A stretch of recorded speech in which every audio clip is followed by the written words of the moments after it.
नमस्ते बच्चों।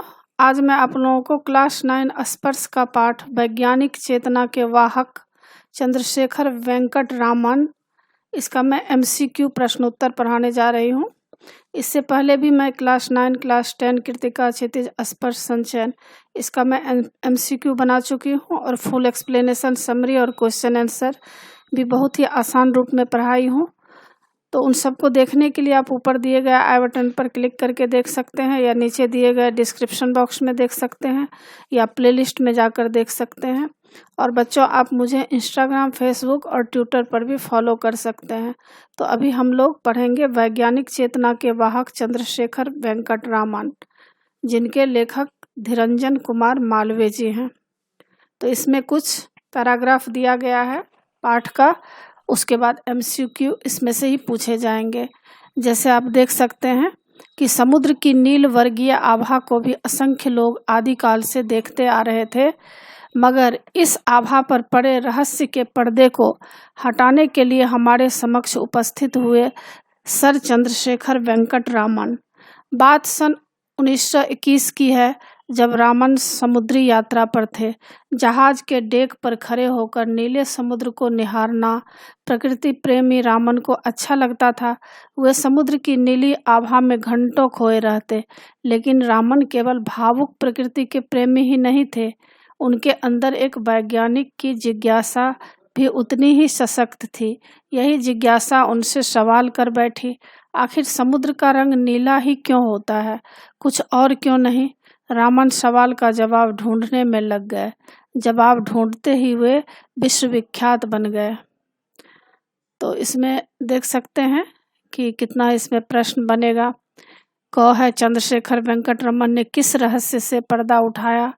ख, रामन को क्या अच्छा लगता था? ग, उनकी जिज्ञासा क्या थी? घ, वे विश्वविख्यात क्यों हो गए? तो अब इसके तहत प्रश्न उत्तर है। पहला प्रश्न है, चंद्रशेखर वेंकट रामन का जन्म कब हुआ था? क, 7 नवंबर सन 1888 को। ख, 10 अगस्त 1850 को। ग, 12 सितंबर सन 1932 को। घ, 7 नवंबर सन 1898 को। तो इसमें से एक ऑप्शन सही है, क, 7 नवंबर सन 1888 को चंद्रशेखर वेंकट रामन का जन्म हुआ था। दूसरा प्रश्न है, वेंकट रामन के पिता क्या कार्य करते थे? क, वे नौकाएं बनाने का कार्य करते थे। वे एक उद्योगपति थे। ग, वे गणित और भौतिकी के शिक्षक थे। घ, वे एक कृषक थे। तो वेंकट रामन के पिता क्या कार्य करते थे? इसका सही उत्तर होगा ग, वे गणित और भौतिकी के शिक्षक थे। तीसरा प्रश्न, रामन का पहला शोध पत्र किस मैगजीन में छपा? क, विज्ञान प्रगति। ख, साइंस रिपोर्टर। ग, टेल मी व्हाइट। और घ, फिलोसफिकल मैगजीन। उत्तर होगा, रामन का पहला शोध पत्र फिलोसफिकल मैगजीन में छपा। घ उत्तर सही है। चौथा प्रश्न है, रामन ने कौन सी सरकारी नौकरी को चुना? वे शिक्षा विभाग में इंस्पेक्टर हो गए। ख, उन्होंने सरकार के वित्त विभाग में अफसर की नौकरी की। ग, वे वैज्ञानिक शोध में ही लगे रहे। घ, वे परमाणु के बारे में खोज कर रहे थे। तो रामन ने कौन सी सरकारी नौकरी को चुना? इसका सही उत्तर है ख, उन्होंने सरकार के वित्त विभाग में अफसर की नौकरी की। पांचवा प्रश्न है, Indian association for the cultivation of science की प्रयोगशाला कहाँ थी? क, मद्रास चेन्नई में। ख, कोलकाता में। घ, दिल्ली में। घ, बेंगलोर में। तो Indian association for the cultivation of science की प्रयोगशाला कहाँ थी? उत्तर है ख, कोलकाता में। छठा प्रश्न है, कोलकाता विश्वविद्यालय में प्रोफेसर के बाद पद पर कब नियुक्त हुए? सन 1927, सन 1917 में। घ, सन 1907 में। घ, सन 1915 में। तो रामन कोलकाता विश्वविद्यालय में प्रोफेसर के पद पर कब नियुक्त हुए? इसका उत्तर है सन 1917 में। आगे प्रश्न है, प्रश्न संख्या 7, आइंस्टाइन ने अति सूक्ष्म कणों को क्या नाम दिया? क, प्रोटॉन। ख, न्यूट्रॉन। ग, फोटॉन। और घ, फ्रेम। तो आइंस्टाइन ने अति सूक्ष्म कणों को क्या नाम दिया? इसका उत्तर है ग फोटॉन। प्रश्न संख्या 8, रामन भावुक प्रकृति के अलावा और क्या थे? क एक किसान, ख एक वैज्ञानिक, ग एक व्यवसायी, घ एक अधिकारी। तो रामन भावुक प्रकृति के प्रेमी के अलावा और क्या थे? इसका सही उत्तर होगा ख एक वैज्ञानिक भी थे। 9 नंबर प्रश्न है, समुद्र को देखकर रामन के मन में क्या जिज्ञासाएं उठी? क समुद्र में जल का रंग नीला क्यों होता है? ख किसी तरल पदार्थ में प्रकाश किस प्रकार बहता है? ग उपर्युक्त में से कोई नहीं, घ क और ख कथन सत्य है। तो इसका उत्तर है घ, क और ख कथन सत्य है। प्रश्न संख्या 10, रामन की खोज ने किन अध्ययनों को सहज बना दिया? क अणुओं परमाणुओं की आंतरिक संरचना को, ख नक्षत्रों की चाल के अध्ययन को, ग समुद्र के जल के अध्ययन को, घ पृथ्वी के गुरुत्वाकर्षण के अध्ययन को। तो रामन की खोज ने किन अध्ययनों को सहज बना दिया? इसका सही उत्तर है क अणुओं परमाणुओं की आंतरिक संरचनाओं को। और बच्चों इसमें देख सकते हैं कि 10 प्रश्न का जो उत्तर है नीचे दिया गया है और उसे मैं सारे में चिन्ह लगा दी हूँ। अगर देखना चाहे तो आप देख भी सकते हैं। इसमें कुछ सही और गलत टिक करने के लिए है, सही को सही और गलत को गलत। पहला प्रश्न है, रामन भावुक प्रकृति प्रेमी के अलावा एक वैज्ञानिक थे।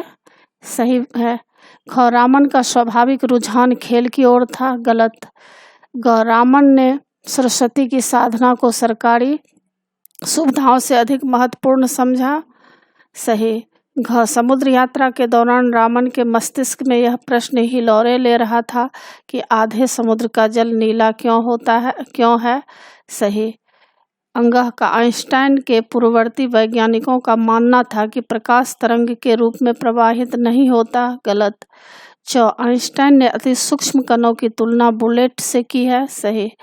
छ रामन द्वारा अपनाई गई पद्धति को रामन स्पेक्ट्रोस्कोपी का नाम दिया। सही। और 12 नंबर प्रश्न है, इसमें कथन और वक्ता का मिलान करने के लिए रहेगा कौन बोल रहा है और मिलान कीजिए। क रामन के सामने कोलकाता विश्वविद्यालय में प्रोफेसर का पद ग्रहण करने का प्रस्ताव रखने वाले व्यक्ति का नाम क्या था? उत्तर है आशुतोष मुखर्जी। ख है प्रकाश तरंग के रूप में प्रवाहित होता है। ये कौन बोले थे? आइंस्टाइन के पूर्ववर्ती वैज्ञानिक। ग किसी तरल पदार्थ में प्रकाश किस तरह बहता है? तो ये रामन, इसका होगा रामन। 13 नंबर प्रश्न है, उपर्युक्त शब्द का चयन करते हुए रिक्त स्थानों की पूर्ति कीजिए।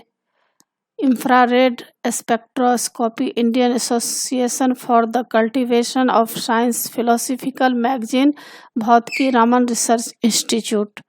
तो इसमें क है, आप देख सकते हैं 13 नंबर का रामन का पहला शोध पत्र। तो 13 नंबर नीचे देखिए उत्तर दिया गया है, फिलोसॉफिकल मैगजीन में प्रकाशित हुआ था। क उत्तर है।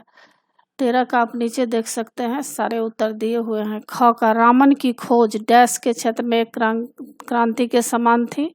क्या थी? भौतिकी। रामन की खोज भौतिकी के क्षेत्र में एक क्रांति के समान थी। ग कोलकाता की मामूली सी प्रयोगशाला का नाम क्या था? आप यहाँ देख सकते हैं, इधर है ग का, कोलकाता की मामूली सी प्रयोगशाला का नाम क्या था?